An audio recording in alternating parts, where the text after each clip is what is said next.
भगवान की जय, रामायण मैया की जय। आप सभी श्रद्धालुजन, संतजन जो रामायण को पढ़ रहे हैं और रामायण का अनुसरण कर रहे हैं, उन सभी को मेरा सादर दंडवत प्रणाम।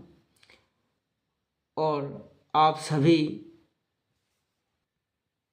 ने भगवान का स्मरण कर लिया होगा और अब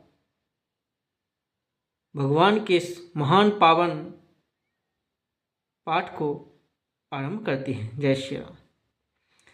कि लखन लख्यऊ रघुवंश मणि, ताक्यों हर को दन, पुलक गात बोले बचन, चरण चापि ब्राह्मण। इधर जब लक्ष्मण ने देखा कि रघुकुलमणि श्री रामचंद्र जी ने शिव जी के धनुष की ओर ताका है, तो वे शरीर से पुलकित हो ब्राह्मणों को चरणों से दबाकर निम्नलिखित वचन बोले कि देसी कुंजरहु कमट यही कोला, धरहु धरन धरे धीरे न डोला, राम चाहि शंकर धनु तोरा, हों सजग सुनिया सुमोरा। हे दिग्गजो, हे कच्छप, फेंक से बारह धीरज धरकर पृथ्वी को थामे रहो, जिसमें यह हिलने ना पावे। श्री रामचंद्र जी शिव जी के धनुष को तोड़ना चाहते हैं, मेरी आज्ञा सुनकर सब सावधान हो जाओ।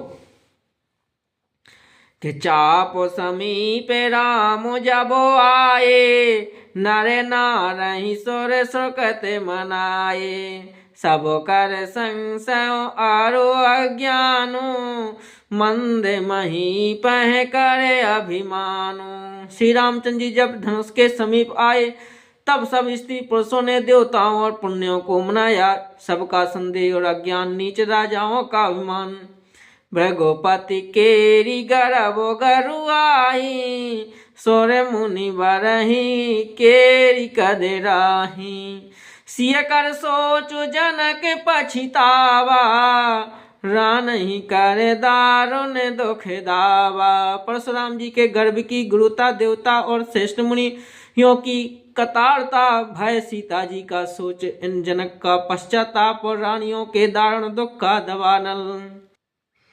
शंभु चाप बड़े बोहित पाई, चढ़े जाए सब संग बनाई, राम बाहुबल सिंधु अपारो, चाहते पारो नहीं को कढ़ारो। ये शिव जी के धनुष रूपी बड़े जहाज को पाकर, समाज बनाकर उस पर जा चढ़े। ये श्री रामचंद्र जी की भुजाओं के बल रूपी अपार समुद्र के पार जाना चाहते हैं, परंतु कोई केवट नहीं है। कि राम बिलो के लोग सब चित्र लिखे से देख, चितय सी कृपायथन जानी विकल विशेष। श्री रामचंद्र जी ने सब लोगों की ओर देखा और उन्हें चित्र में लिखे हुए से देखकर फिर कृपा धाम श्री रामचंद्र जी ने सीता जी की ओर देखा और उन्हें विशेष व्याकुल जाना। देखे बेपोल बेकल बेदेही, निमिष बेहात कलप समुतेही, त्रसित बार बिनु जो तनु त्यागा, मुए करई का सुधा तड़ागा। उन्होंने जानकी जी को बहुत ही विकल देखा, उनका एक एक क्षण कल्प के समान बीत रहा था। यदि प्यासा आदमी पानी के बिना शरीर छोड़ दे, तो उसके मर जाने पर अमृत का तालाब भी क्या करेगा। का बरसा सब कृषि सुखाने, समय चुके पुनि का पछिताने, अस जिय जान जान की देखी, प्रभु पुल के लख प्रेत विशेष। सारे खेती के सूख जाने पर वर्षा किस काम की, समय बीत जाने पर फिर पछताने से क्या लाभ।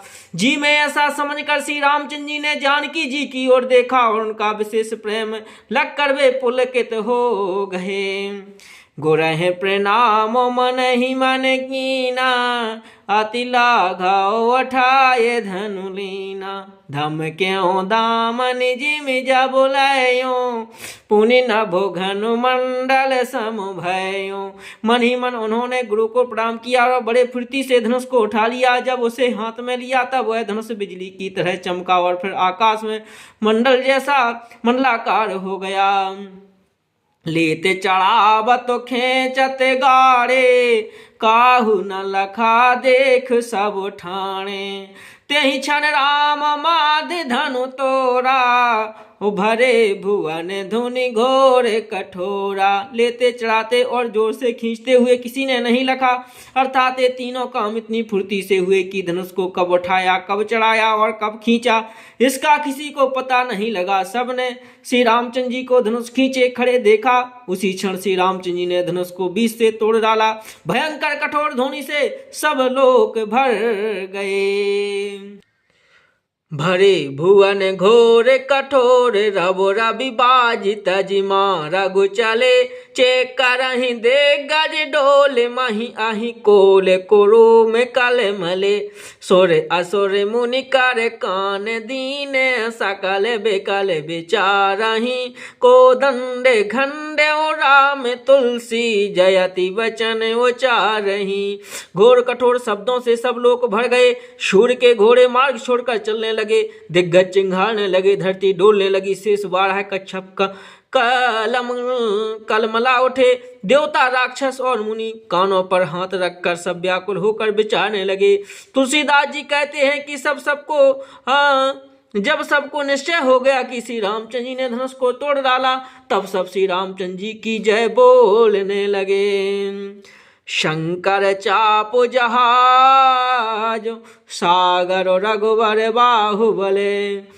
बूढ़ सो सकल जहाज, चढ़ा जो पृथ्वी ही मोह बसे। शिव जी का धनुष जहाज है और श्री रामचंद्र जी की भुजाओं का बल समुद्र है। धनुष टूटने से वह सारा समाज डूब गया जो मोह बस पहले उस जहाज पर चढ़ा था, जिसका वर्णन ऊपर आया है। बोले सियावर रामचंद्र की जय।